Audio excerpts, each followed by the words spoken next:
Well, hello everyone. We are back for another installment in the Not Just Acting, Other Jobs in Theater series here with the Northglenn Youth Theatre and Northglenn Youth Theatre Academy.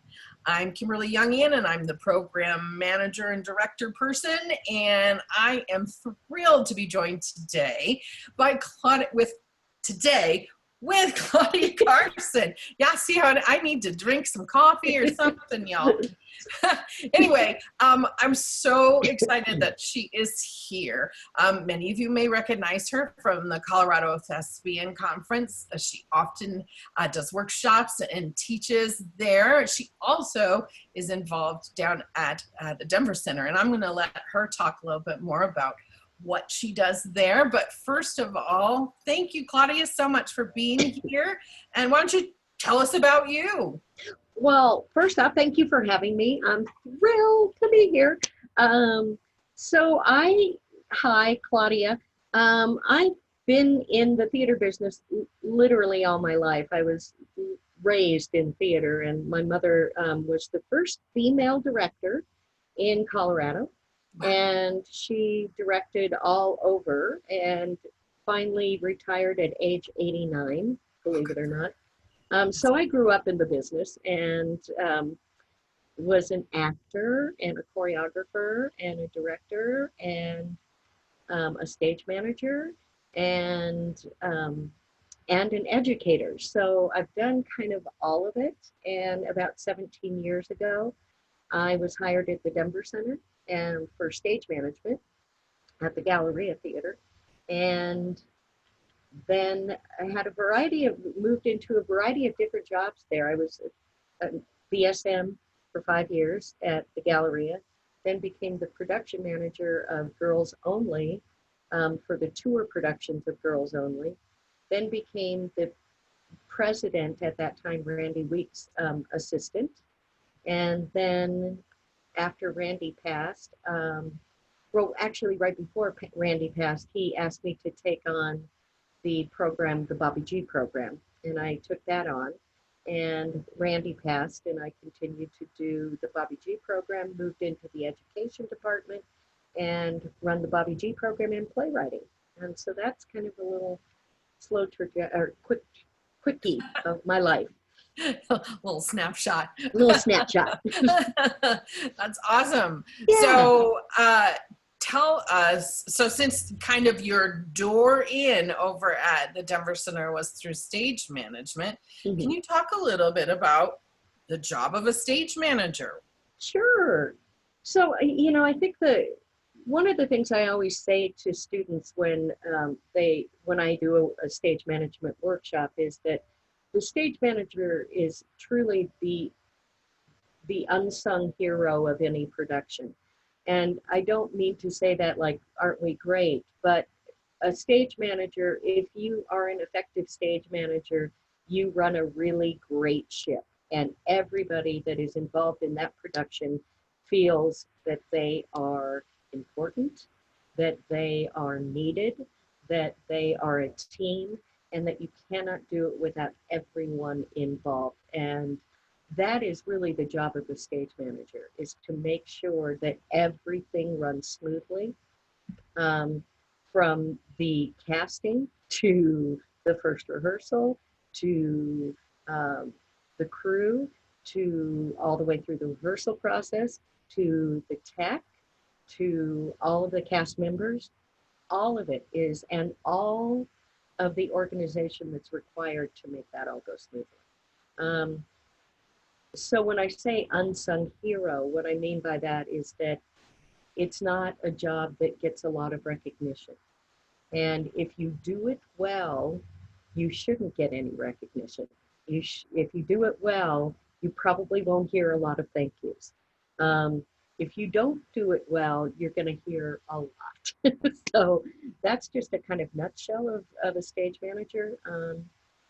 But what I love about stage managing, and I still do it even to this day, I worked at Curious Theater for many years as a stage manager as well, and am asked to come in and do little jobs here and there around town. But what I love about stage management is I love to be able to follow a process from the very beginning all the way through its completion and be the support system for every single area of the production, meaning the production team, the creative team, and the cast, and being the liaison that kind of helps to figure out the puzzle pieces of what is maybe needs to be done on this particular day, that perchance the director, wants to get this accomplished.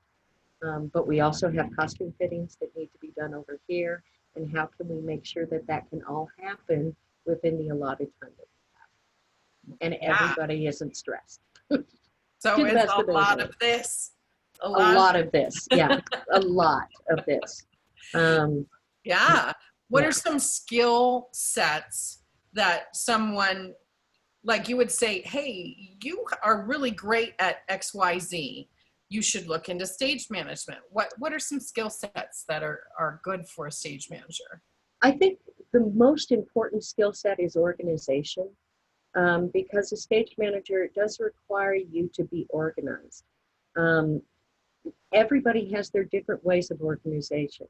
Mm-hmm. There are lots of books on stage management and how to organize and do your thing, but I'm very different from Tom over here. I have a very strong organizational ability, but it doesn't necessarily mean that my organizational skills will work with someone else. So I think when you discover someone who has really good, just innate organizational abilities, that they can kind of see the whole picture without you having to teach them to see the whole picture, that's a huge asset. Mm-hmm. So organizational skills are really important. Having a sense of humor is really important. Mm-hmm. Not taking things too seriously is really important. Yeah. And being open to knowing that people may get upset towards you, but not at you. And that is another really important skill, because being able to understand that if someone is stressed out and frustrated and talking to you with a high tone and perhaps some strong energy, it doesn't mean that they're talking to you personally. They're just needing to either vent or get information out, and they're stressed. So a stage manager's kind of job, and really good stage managers, are ones that can balance that and know that it is not about them, that they are just there as a soundboard, and to listen and to hear what that person is saying, and to determine what is really important at that moment. And then I truly think, Kimberly, I think what makes the greatest stage managers are stage managers who have acted, who have directed, who have choreographed even, who have done the other areas, who have done costumes maybe. Right. And the reason I say that is because then you have an understanding of where everyone else in the room is coming from. So you can have sympathy and empathy to an actor because you've been there. Yeah. And you can have empathy and sympathy to a director and a choreographer and all the other team members because you've done it, instead of just being a paper stage manager. Right. If that makes sense. No, absolutely. I think, having an understanding of all those different areas gives you like this peek into the process, rather than just going in blind. If you have no idea how long it takes for the techs to get the lighting rigged and ready and all that, how are you going to know about proper scheduling? Exactly. You might think, oh, they can do that in 20 minutes, no big deal. And they're like, hey, are you kidding? It takes a couple hours to get all that done. So exactly. It's That's such a good point about if you're going to be working together as a team, you really need to understand everybody's role when you're the go-to person, because the stage manager is the go-to person, you know, for everything, really. I mean, when's the meeting? What's my line? Where's my book? You know, where's my book? Do I have is this a prop in mine? Like, well, you know, all of those things. And how do I organize it? And I think that also, you know, a lot of stage managers come from the technical side of theater, which is awesome and great. And I applaud them all. With that being said, there are a lot of younger stage managers that don't have an understanding of the performance process. And there can be times when the stage managers and the crew can get really frustrated with the actors. And so that's why I think it's really important for stage managers, if they've not done the performance side of it, to do it, because everybody has a different process. And when I talk to students about stage management and some of the questions that they've asked me about some of the frustrations that they have with cast members or the like, I say, here's what goes on when you're a cast member. You are so vulnerable stepping out on that stage. And a lot of people don't realize the vulnerability that is going on inside an actor and the insecurities actually that a lot of performers have. They come out on stage and they look, you know, like they have all the confidence in the world. But inside, there's a lot of insecurity and there's a lot of, you know, nerves. And am I going to remember all my lines? You know, is my voice going to be okay tonight to sing? Am I going to hit that high note? I don't, you know, I got to make sure I have to really listen to my other actors. I mean, there's all this stuff going on in their heads. And they get out there, particularly at the very top of the show. I don't care how many times you've done the show. As an actor, every night before you step out on that stage, man, there are nerves. Like, you know, I did a show for a year as an actor, 8 shows a week. And I'll tell you, I never lost the sense of nerves, ever. So having an understanding of where they are coming from, and that actors sometimes, they feel the need to hide that insecurity, and they feel the need to cover up that insecurity and that vulnerability by kind of coming across as very confident. And that's great. And it's a great life lesson, I think. But with crew, what happens oftentimes with the crew is that the actors, if they've never been a crew member, do not have the understanding of what that immense crew is going through. And that if that crew weren't there, you wouldn't be lit on stage, you wouldn't have costumes, and there would be no sets behind you. So, and that crew will support you 100% if you support them. So it's a two-way street. And I think that a really good stage manager gets that. And so the job of that stage manager, particularly as you're coming up in high school, I think the biggest job for a stage manager is to work on the communication and the connection of the crew and the cast. And that you are all in this together, and the crew is as important as the cast is, and the cast is as important as the crew is. And there are no little guys anywhere. Anywhere. It's so important that people feel they are important in the process. That's awesome. I always say, if you're not a little bit nervous, then are you really taking it seriously? You know, if you're really invested in it and really taking it seriously, you've got nerves are going to be there, you know, and that's okay. That's good. another element too to that, bridging the gap and being the connector between, you know, what's going on with crew and what's going on with acting. They're also the link, you know, to like the director and the creative team that puts stuff together too. I think oftentimes, I think of stage managers that I've had have been able to say to the director or the team, hey, you know, we need you to consider this, or have you thought about that?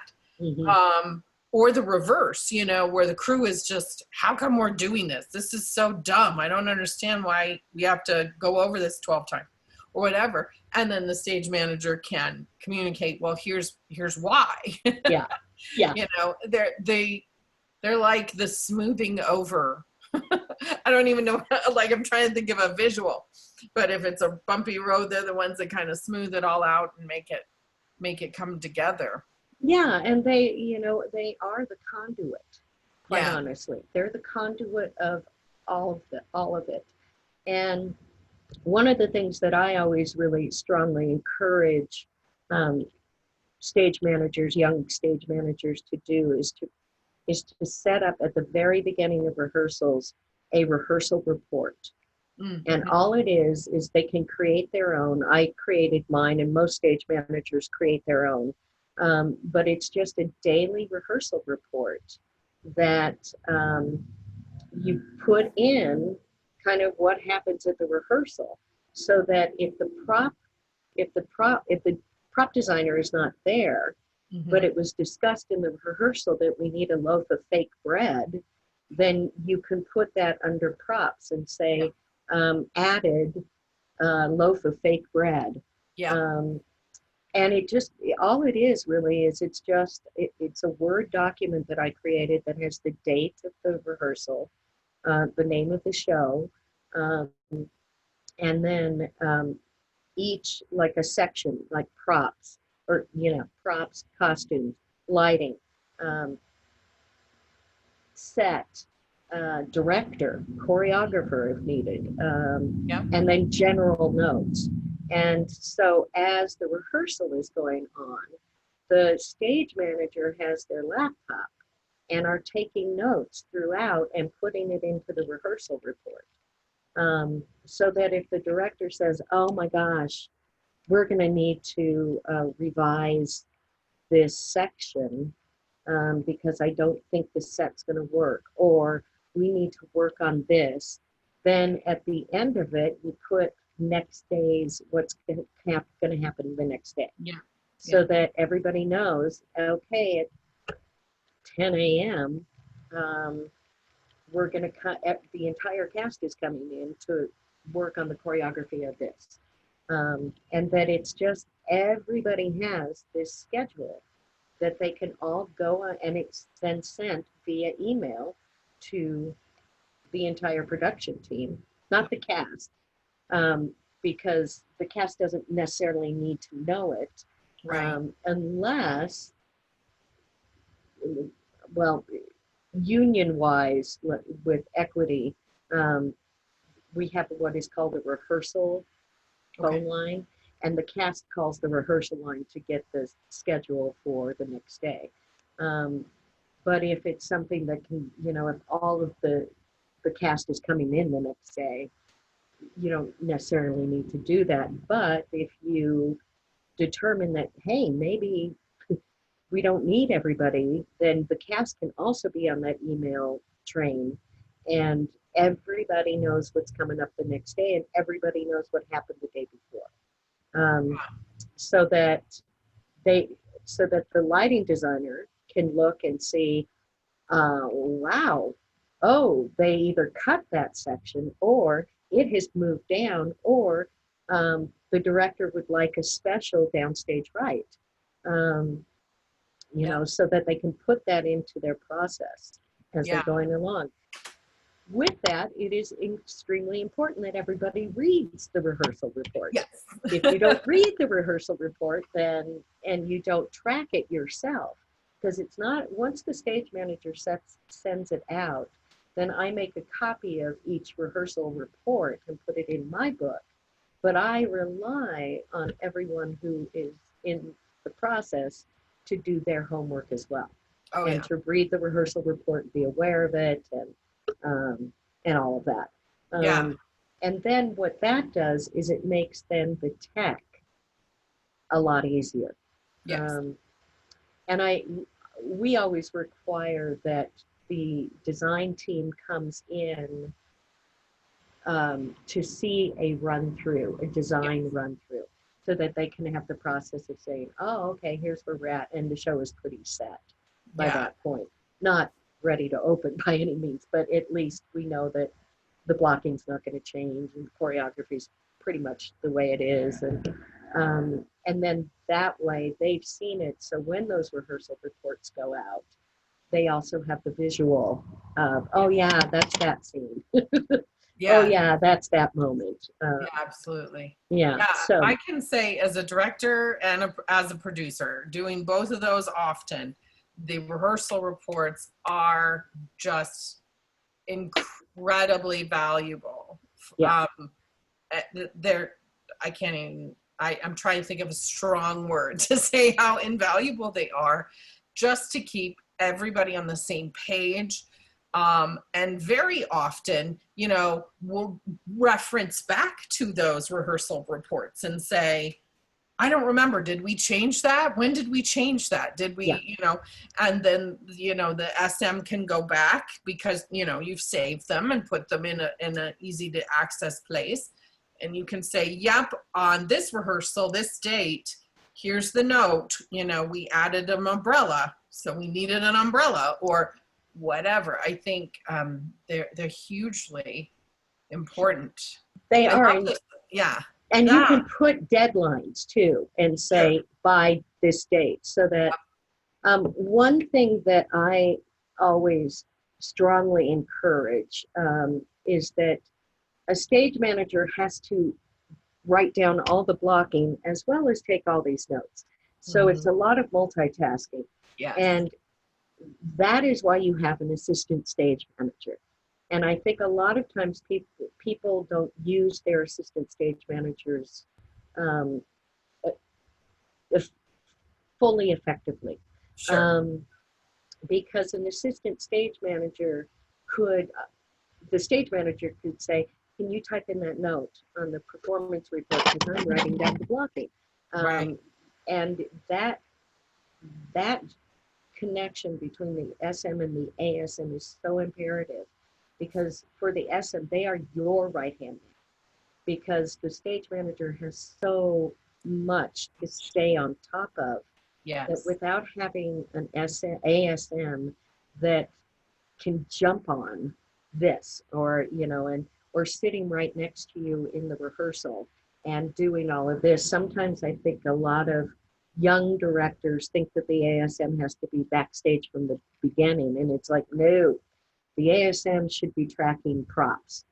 And the ASM is responsible for getting all of the props set up and responsible for helping with the scene changes. But when they're not, they should be sitting out in the house with the SM to assist. And then I always throw all props to my ASM. I say, that's your bug. That's your baby. You take it. That's not my thing, because I'm not going to be backstage. And you are. And so that's you get full control of that. I will not question how you set it up. That's yours. You organize it, you take care of it, you manage it. And then I only have to keep my eye on it, but I'm not, stage managers should not be micromanagers. There's a huge difference between managing and micromanaging. Yeah. Micromanaging, so just so everybody knows, managing is you pass something off to someone and you trust that that person is going to take it and roll with it and go with it. And then you check in with that person and that project, and you see how things are going. And if you see that there might need to be some conversations to help assist with that, you can have those conversations. Micromanaging is you give a project to a person and you say, go roll with it. And they go off and they start working on it. And then you start checking in all the time. And you say, no, that's not the way it's supposed to be. No, you need to do it this way. No, I want to change this all. That's micromanaging. And what that does is that it makes the person that you have given this project to feel that they are inadequate and can't do it, and are scared to make choices and are scared to make decisions. So you ultimately undermine them. Yeah. So I can't encourage enough really giving somebody something and trusting that they're going to do it. And if there are issues, talk to them about it, but don't go in and take over. Talk to them, see if they can do it. And then if it comes up that, wow, maybe they're not quite ready for this yet, then that can be another conversation.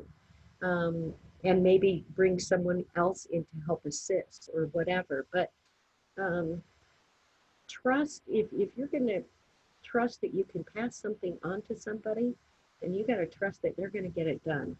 And when they do, the pride they feel is immense and amazing. So, yeah. A little bit of room. Yeah. Thrive and do, and then, see what happens. Yeah. Usually people step up to the plate, right? And absolutely. And they want to hit a home run, they want to do well. So if you give them that buffer or that room or that space, then they'll do it rather than just, I just need you to do it my way, this or way. Don't do it. Hands, or whatever. Then that gets defeating and tiresome. It does, and it doesn't help anybody. And and it is something where you are still managing them. You do need to still manage them. You don't, you do need to go and say, how are you doing? Is everything okay? Do you need some help? Or is there anything that you're running up against that is challenging for you? Mm-hmm. And saying to that person when you pass that project off, we have to communicate. So just know, I will be checking in with you to communicate about it.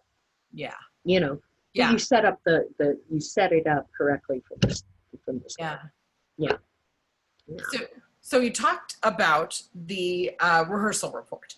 Yeah. And it made me think of tools. Like, what are the tools that a stage manager uses? Not just, because you spoke about organizing and being a strong person with those skills. I'm thinking more like, what are the tools that you have to be familiar with and know how to use and have come in handy for you? Come in handy. The main tools are the rehearsal report and the stage manager's book. Okay. So the stage manager's book is basically the Bible of the show. I always have two stage managers' books. I have my rehearsal stage manager's book, and then I have my calling show stage manager's book. Just because it gets so big that I just like to separate them. Yeah, separate them.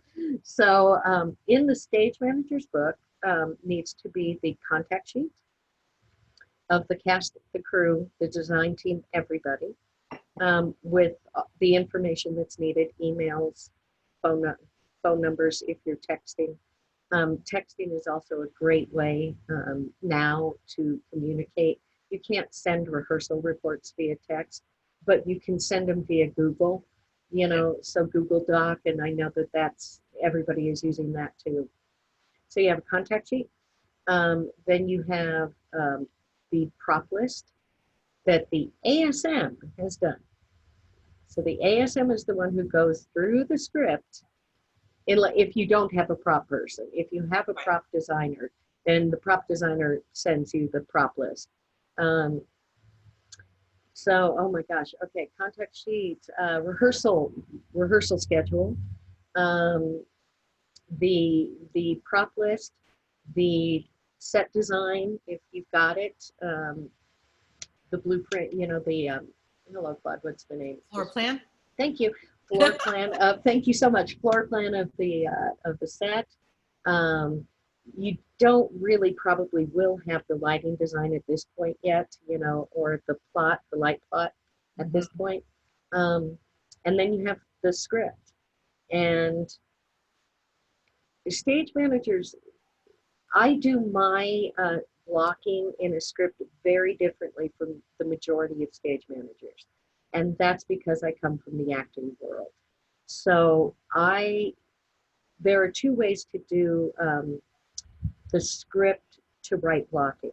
One is you print out an 8.5 by 11 of the floor plan for every page of the script, so that when they're blocking, you can put X's on the floor plan of where the actors are with the initial of either I always do their character name above it. And then that way it's easy to just reference and go, oh, okay, so I'm going to use Cabaret for right now. So Sally is upstage center because I put an X there with S. And then if I have a circle on the X, it means she's sitting. So you create, but each stage manager can create their own for the most part. I write down the blocking next to the lines in the script. And then if there's a massive all cast scene, 45, 50 people on stage, then I take the floor plan and X and write in the actor's initial above where they all are, so that when people get confused, I can say, okay, Aaron, you're upstage, right up on the platform, wherever. But if it's a 3 to 10 person scene, I can normally do the writing in the script, because that's what I am so used to. So if the director says to me, where's so-and-so? I can say, oh, they're downstage left. So if you're going, I always suggest with a stage manager that hasn't had a lot of acting experience to use the floor plan method. And basically what you do is, if you've got your book, your binder, and you open up to page 1 of the script, on the other side of the binder is the floor plan. So you're ultimately 3-hole punching both sides of the page, right. So that it's, that's why the book gets so big, is if you think of a script and then you've got all of that. So you have that, you have your book prepared before rehearsal start, ready to go with the floor plan already in place in your SM book. Then after that, you have a section for your rehearsal notes, so that when you're done with the day, you print out the rehearsal note and you plop it into the book, so that if you're at rehearsal and the choreographer says, oh, I forgot to check to see if we got the umbrellas that we need for this scene, you can reference back to the rehearsal report to see if it was put in. And to see and say, yeah, we put that in on Tuesday, and do you want me to check the status of when those will be here? And they can say yes. So you've got everything right there. A lot of stage managers now are going digitally, so they can do this all on their laptop, which is great. You can have the script on your laptop, you can have the floor plan, and it's just kind of like a notebook. You can have your rehearsal reports, all of it can be digital too, which makes our lives much easier. I like both, just because I like to read a book holding the book, so I like both. Right, the tangible. Yeah, exactly. Definitely. So you need that. You need your book. You need your rehearsal report. You need a really good ASM and help train that really good ASM, because they truly are your right-hand man. The other tools you need are listening, to be able to listen. And to be able to use your sense of humor to lighten up a tense situation. Yeah. Those are tools. Those are real tools. Nice. I can't tell you how many times I have used humor to break some pretty tense moments. So, Yeah. yeah, you're like, Right. okay. So anywho, I'm looking up because 2 eagles are flying Oh, out. that's so It's cool. so cool. Yeah, they're Oh, right above neat. me. Yeah, it's so cool. Aw. Yeah, so that's, yeah, so those are the tools. And to communication is extremely important, you know, to be able to Yes. communicate with everybody and check in with everybody and make sure that, you know, your director is getting what your director needs. Um, you know, the design team is getting what they need in a timely fashion, that everybody's getting the information they need in a timely way. Nice. Yeah. Now, I've seen some stage managers that have like a toolkit thing that Yeah. has like everything from a pencil sharpener to Band-Aids to spike tape to, is that Yes. like A toolkit is awesome. Thank you so much. I totally forgot. Sure. I have been blessed with the fact that I work at theaters that we have those on site. So I haven't had to create my own toolkit. But yes, it is so good to have a toolkit. And in that is everything that you need, or you think your cast will need, or you think your director will need. So in that toolkit, and I've seen young stage managers take a suitcase, a rolling suitcase, and redesign it so it has little shelves in it. Cool. That they can put everything in. But in the toolkit should be pencils, lots and lots of pencils with erasers. For cast members who don't bring their own pencils or forget to bring pencils. What? I know what? What? Highlighters for the cast to highlight their scripts, and also for the SM to highlight like sound effects in the script for rehearsal purposes. Yeah.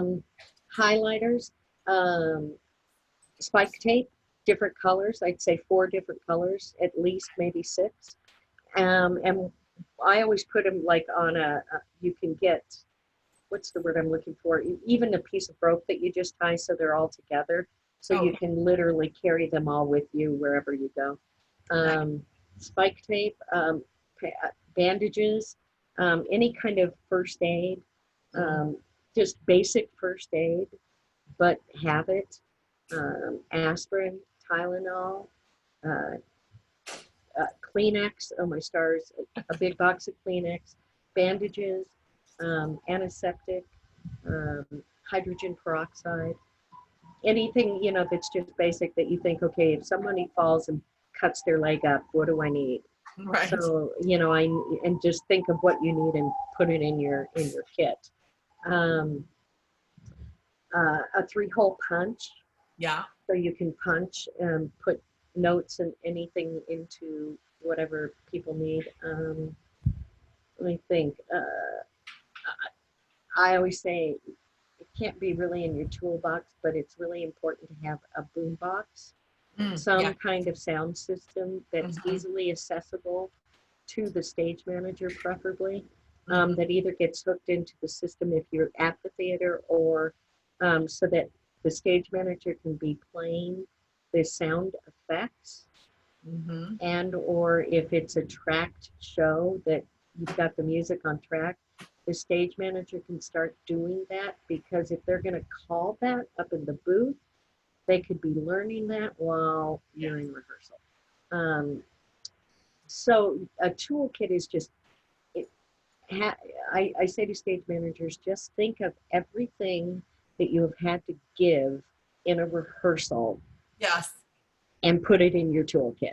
Right. Everything that someone has asked for or requested, anything that everybody is panicking because there is a Band-Aid, or anything that you need at a rehearsal that you think people will forget, put it in your toolkit. Yeah. I know my daughter even in her kit has like gold stars. So that when someone does something really good, you give them gold star. You get a gold star. Yeah. Anything that anything, yeah. But you know, I have power bars sometimes. Like I'll bring Yes. in power bars. Yes. Uh, Sometimes I will have water, just a Mhm. couple, you know, 24-ounce waters, just in case I see somebody, you know, kind of Yeah. having a, like I'm going, they look dehydrated, you know, just anything that you think you, and even that you might need too, you as the stage manager, you know, I'm exhausted, I need a power bar, you know, anything. Gold stars I love. Tell her I love that. Awesome. Yeah. Yeah, yeah. So, okay, thinking back to like 13-year-old you, Yes. um, what are some things that you either wish you would have been, like a course you would have taken or some sort of experience that you were like, man, I wished I would have done that when I was 13 or whatever, that helps prepare for later on. You know what, kind of Yeah. what I'm. That's a, you know, Kimberly, it's a tough one for me because I literally grew up in theater. I mean, I Sure. Yeah. literally grew up in it. I was in, you know, the back of the theater when I was a baby. Right. And so it's hard for me. There's other things in my life that I go, wow, as a 13-year-old. But as far as theater is concerned, I would say if there's one suggestion that I could give to young theater enthusiasts, it would be learn the other areas of the business. Mm-hmm. Do not rely on the fact that acting is your strength. Mm. That's great. And bravo and brava for you. But go be on a crew. Go, you know, do the backstage. And I know a lot of theater programs do that, where they have the students do all of it. Yeah. Um, and also learn and watch the process, Mm. the whole process. Be aware of what everybody else is doing in that room on that day. Um, the more well-rounded you are as a theater person, Mm-hmm. the more ability you will have to get a job. Yeah. Honestly, you know, it's Mm-hmm. I've been in the business truly since I was a child, and I've been in it professionally since I was 16 years old. So, and I'm old. I'm getting up there now. So, and part of the reason why is because I've been able to do a variety of different jobs. And you know, I was an actor for years and loved it, and you know, and then suddenly I never took a dance class in my life, but for some reason I seemed to have something that I could offer as a choreographer. And so suddenly here I was choreographing shows, and then was asked to direct shows because of what they saw I did with choreography, um, and then was observing stage management and was hired to assistant direct Singing in the Rain, which is an intensely busy, crazy show. Yeah. And the stage manager that was at this particular theater was not following through.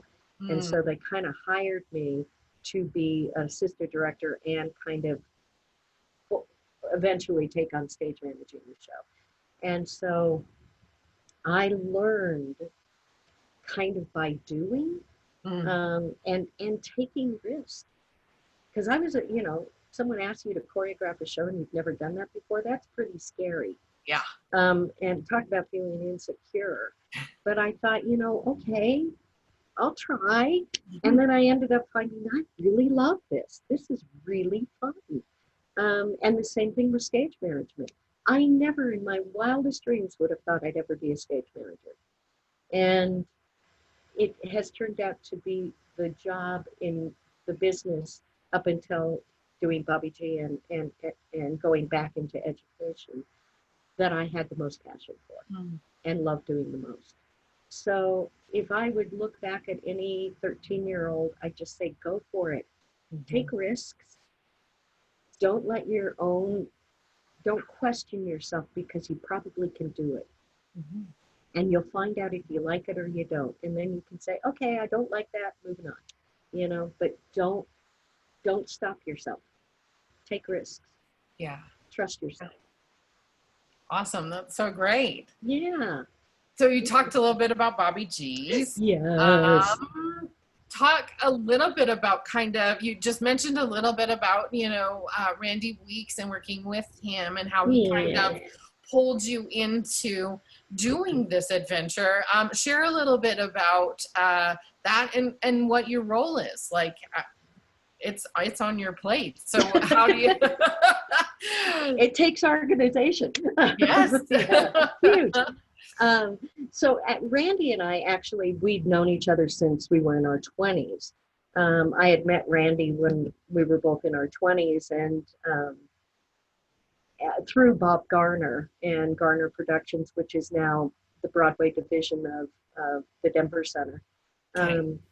And Randy kind of came up. I mean, Randy started at the Denver Center in the box office, and he, continued to move up. And then he was mentored by Bob Garner, Bob Garner was the person who brought Broadway to Denver and brought the Broadway shows and the tours to Denver.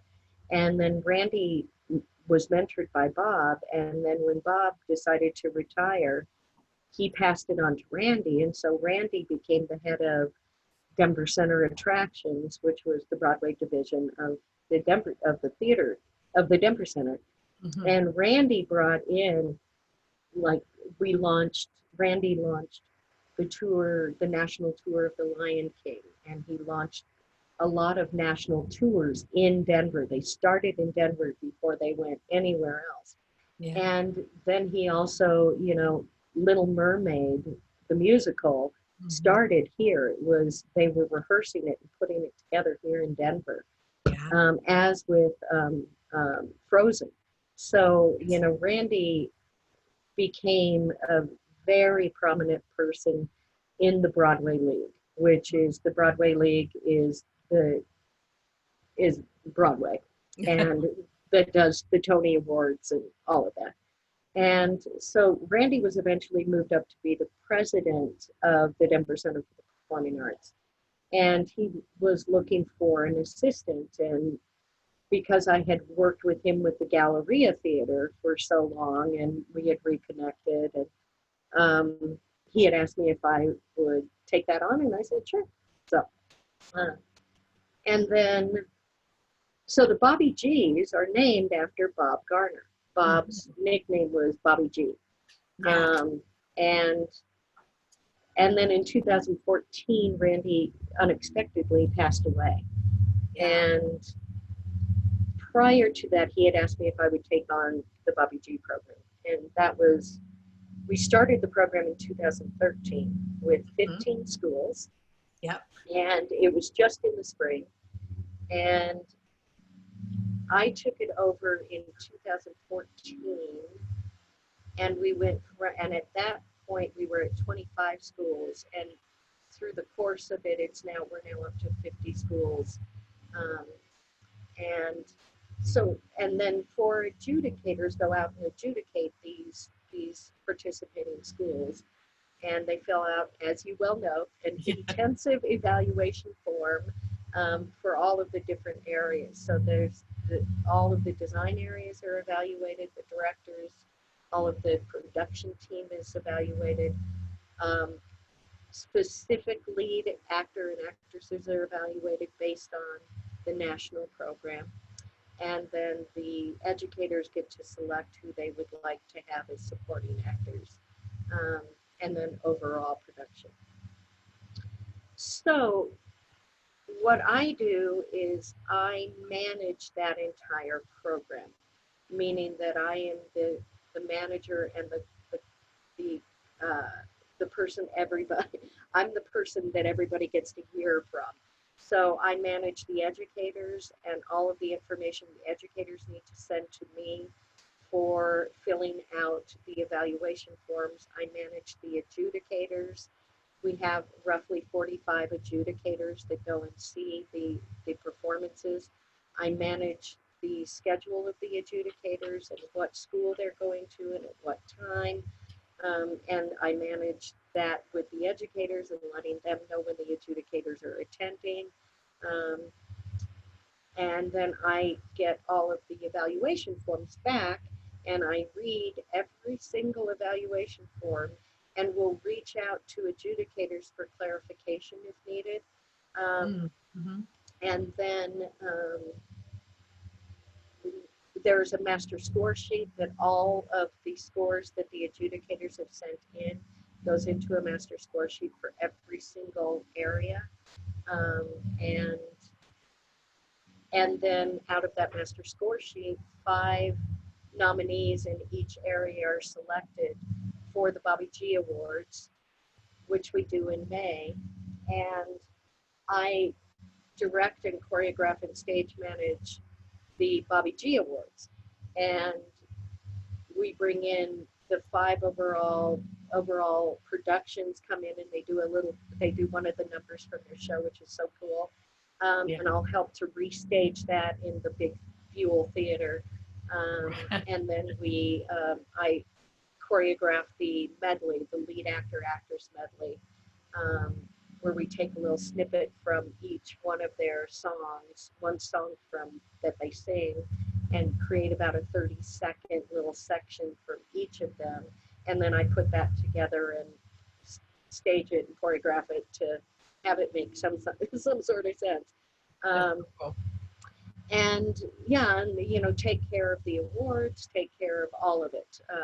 So that all of the comp tickets that go out to the educators for the schools, everything, the whole ceremony is basically, I do that. And so it's a big organizational job. Yeah. So I love a lot of moving parts. So it's not unlike stage managing in many ways. Again, a repetitive part of this being watching a lot of moving parts, keeping things organized, managing communication between people, and and answering a lot of questions, being able to kind of be okay with that. And also the times of, I don't know, let me find out kind of things too, which, I think a lot of people are afraid to say, I don't know, let me find out. Good point. Yeah. And I think that's a life skill that can be taught early to people. It's okay to not know the answer and go find out. I think a lot of people would rather you say that than give them some falsy answer just in the moment, and then you find out later that they weren't honest with you. They were just making up something. Then you can't trust them, because when you want to build trust, you want to have a really good be a trustworthy individual if you want to do that. Kimberly, what you're saying is so important, is that nobody has all the answers. And the best thing that you can do is to say, I don't know, let me get back to you. I'll get back to you as soon as I know.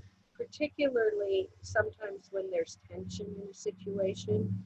I think a lot of people feel the need to try to make it right or have the right answer. And sometimes the best answer is just to say, let's all just take a breath.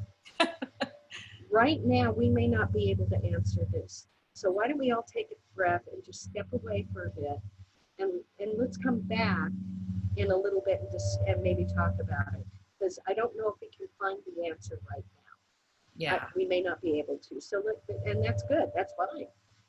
But yes, that is so important. It's so important to just say, yeah, well, and especially given what we're dealing with right now with the whole COVID thing, staying at home, dealing with, all the stuff that's happening with race relations and interactions with people. There's so much going on, people are reacting so quickly, and having to make tough choices or whatever, that pause, that understanding or willingness to say, I don't know, or let me pause, let me think about it, let me bring it in, I don't have the answers.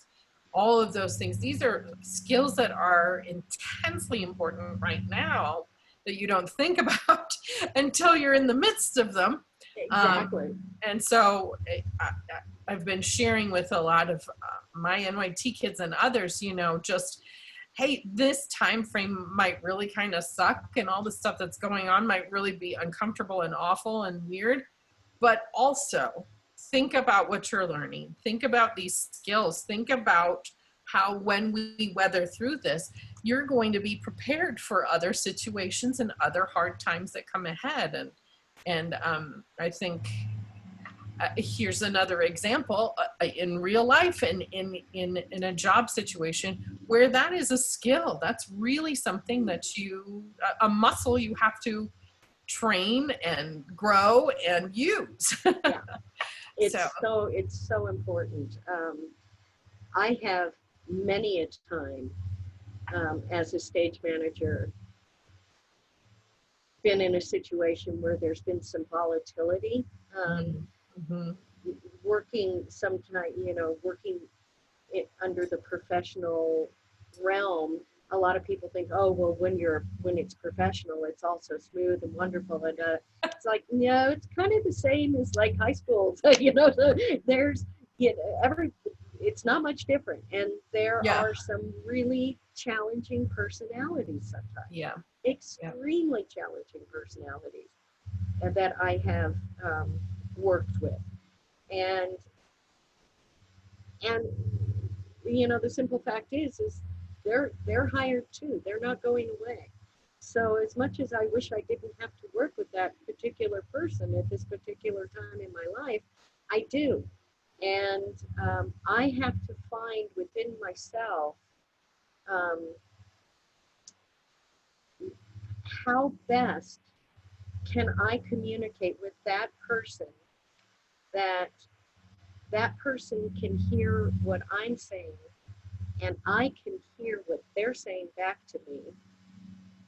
And when do I know that it's important to say, I need to hold for a second?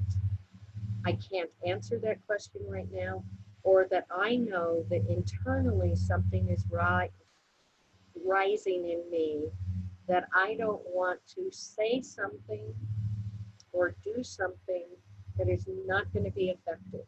Mm-hmm. So what's very interesting is when you are managing people, the hardest part of the job is I don't know everybody else, I can only talk about myself. I spend a lot of time thinking about the different personalities of the people I'm working with and how each person is different, and I have to communicate with each one of them differently. Yeah. It's, there is no communication that works for everybody. So a lot of my work is a lot of figuring the person out. And the only way that I can figure that person out is to really listen to that person. So how I may talk to you, Kimberly, in a volatile or tense situation, it could be very different from how I'm going to talk to this person over here. And I have been in a lot of volatile situations because this business brings in people who carry high emotions sometimes. Yeah. Mm-hmm. And it's very different than, the regular go to work in a corporate building kind of life, although there are challenges there too. Sure. So in those volatile situations, I have many a time said, I'm sorry, but right now I can't answer your question. I have to take a little bit of a break. So if I need to step away, and I don't want to be disrespectful in any way, it's just one, I need to process what you're asking and what you need so that I can come back and be able to give you a fair answer. And I can't right now, so I need to step away, but can we readdress this later? And oftentimes that will make the person go away. The other thing that I have done is if a person is really volatile and I know their personality, I will say, you're right. Because the minute I say you're right, it diffuses them. Sure. Because what they want is an argument. They want an argument. And so to certain personalities, I will say, you're right, and I'm sorry, and I apologize. And I will take it on, even though I didn't do anything wrong. I will take it on because I know that it will diffuse that person down to where then I can say, so let me figure out what we can do. Are you okay if we take a little bit of time so I can process it? I will take ownership of something that I know I didn't do it, but I know that by taking ownership of it, it will diffuse the situation so we can move forward. Yeah. It's interesting things that are seen as like maybe a weakness, like instead of, fighting back or elevating or standing up or whatever. Sometimes if you don't do that and instead you say, hey, I need to take a break or let's step away or whatever, is seen in the moment as a sign of weakness, but instead it is the complete opposite. It's a very much sign of strength and wisdom and, Courage. Courage. And that way you can come at it as smart and, like you said, a respectful approach for both sides or all of those who are involved to be able to say, okay, we're all super elevated or we're not all clear here.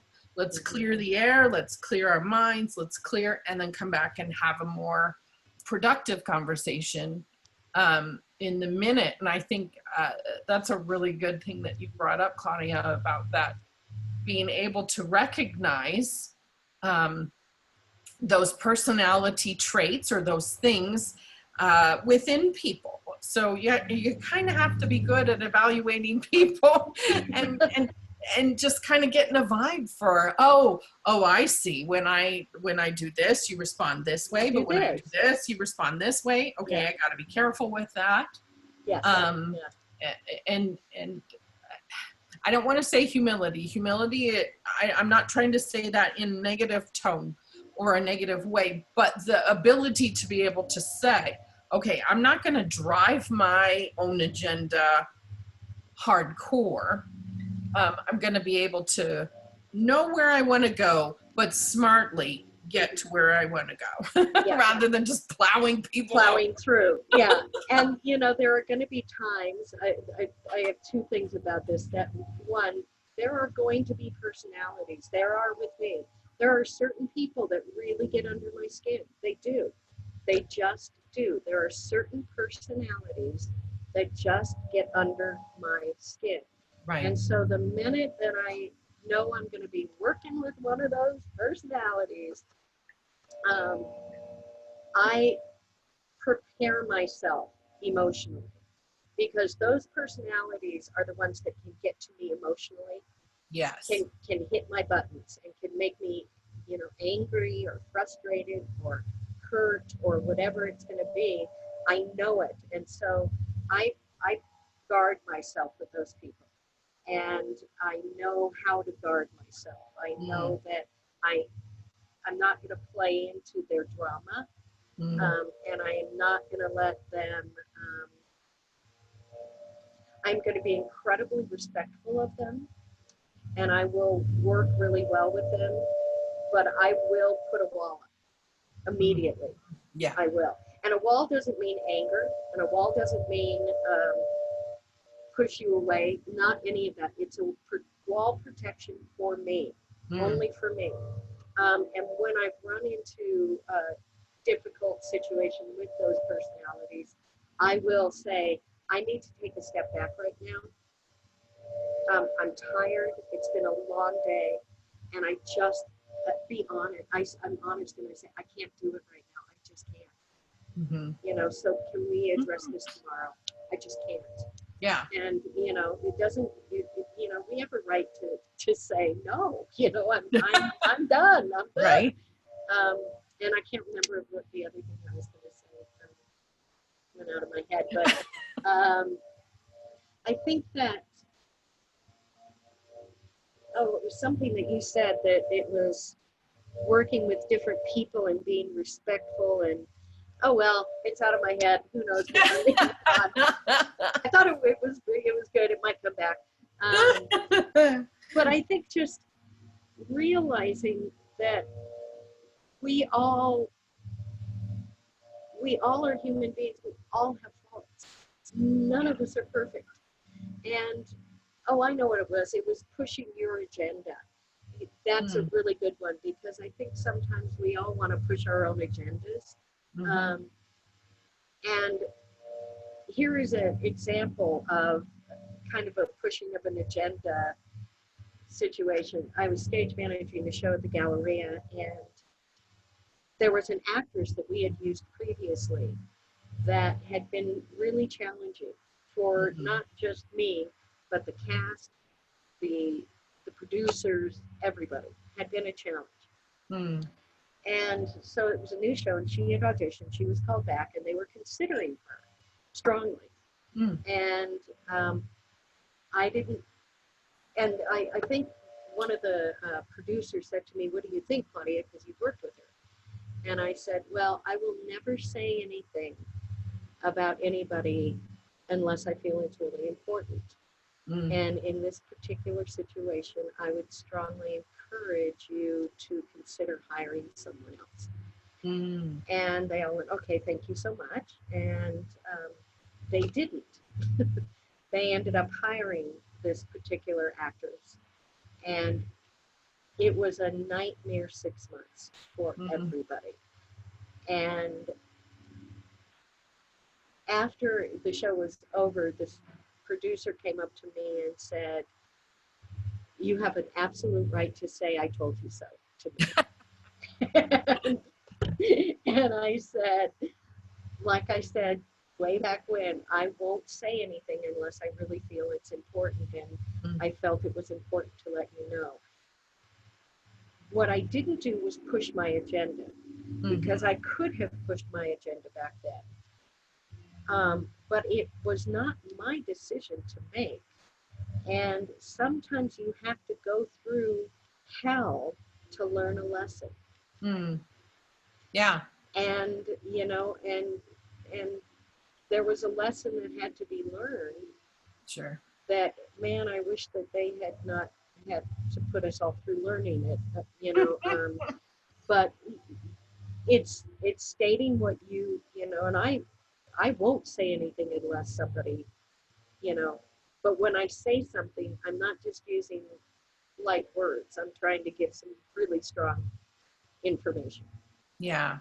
Yeah. So, because, you know, in a management position, whether stage managing or when you're managing a program, an event, all kinds of things, you really can, you know, that ultimate cosmic power, you know, can sometimes be, I want everything this way and I want it my way and whatever. And unfortunately, if you do that, you don't get the best product. You just won't, because you're not allowing everybody else to be at their best. yes. And so, which is kind of, I mean, that's, you know, kind of circle moment of when we were talking. That's what you were saying right at the beginning of you, when you're managing, you want to manage, but you don't want to micromanage. You don't want to, again, pressure them into such a tiny box they have nowhere to move. Yeah. And so I think that's, again, what a great skill, you know, being open, being able to communicate, and also see people for their best, and then maybe a little bit for their worst, how to work with them when maybe they're not the easiest to work with. Yeah. Because it'll happen, like you said, you know, you can probably tell tons of stories, not just one of the challenges of working with people and when they're working together and drama. Yeah. Oh, and there's always going to be drama Yeah, in every production.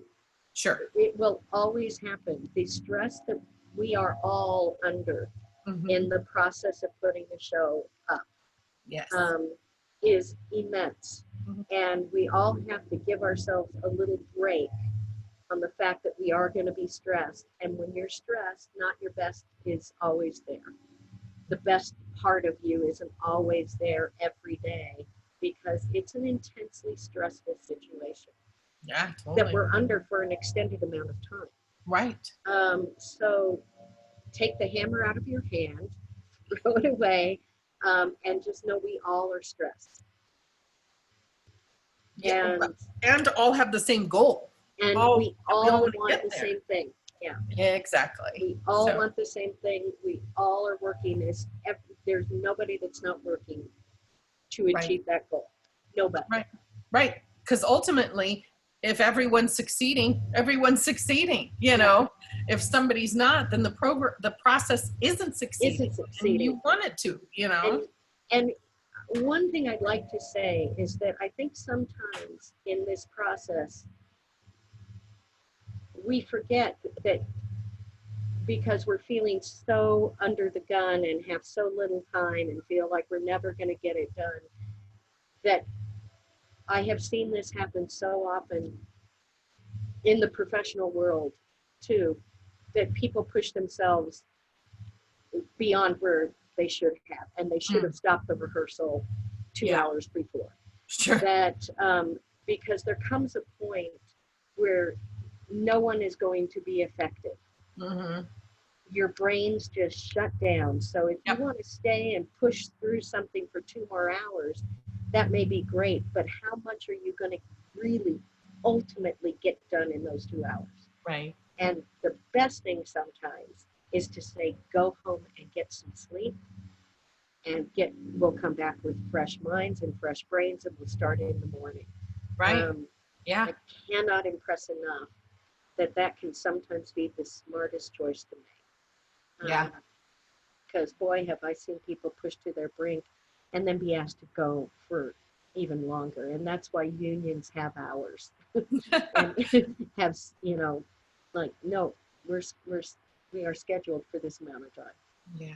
But even with that, there's been times I've gone to a director and said, I think it would be really helpful if everybody could go home now. Right. I've offered, Yeah. because I don't know how much more we're going to get out of anybody at this point. Exactly. I know I've made that call as a director, and I've had my stage manager, I'd be like, are they even? And she'll be like, time to, okay, good. We're going to wrap her up. We're going to call it good. Yeah.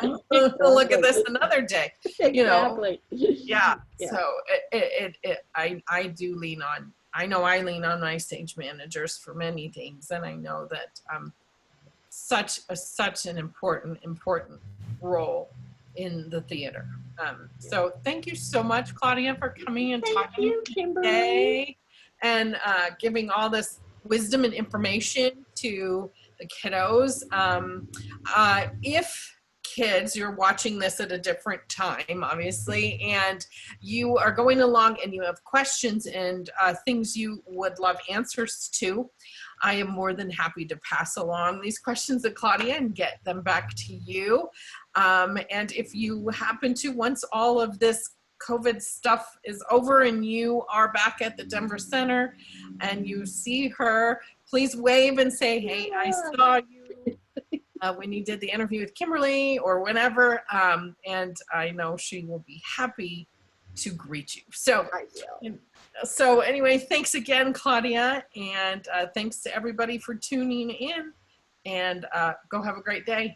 Thanks, Kimberly. You are just the best of the best. Thank you. Adore you. Thank you. Bye.